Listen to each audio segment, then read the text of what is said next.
Road നവീകരിച്ചതോടെ യാത്ര സുഗമമായെങ്കിലും ഇരട്ടിക്കൂട്ടുപുഴ റൂട്ടിൽ വാഹനാപകടങ്ങൾ തുടർക്കഥയാവുകയാണ്.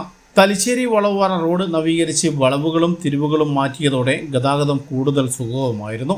എന്നാൽ റോഡ് നവീകരിച്ചതിന് പിന്നാലെ ഈ റൂട്ടിൽ നിരവധി വാഹനാപകടങ്ങളാണ് റിപ്പോർട്ട് ചെയ്യുന്നത്. അപകടങ്ങളിൽ മരണങ്ങളും പതിവാവുകയാണ്. കഴിഞ്ഞ 5 വർഷത്തിനിടയിൽ മാത്രം ഈ റൂട്ടിൽ വാഹനാപകടങ്ങളിൽ 10-ലേറെ പേർ മരിച്ചതായാണ് കണക്ക്. കഴിഞ്ഞ ആഴ്ചയും കാറും ഇരുചക്രവാഹനവും കൂട്ടിയിടിച്ച് യുവാവ് മരിച്ചിരുന്നു.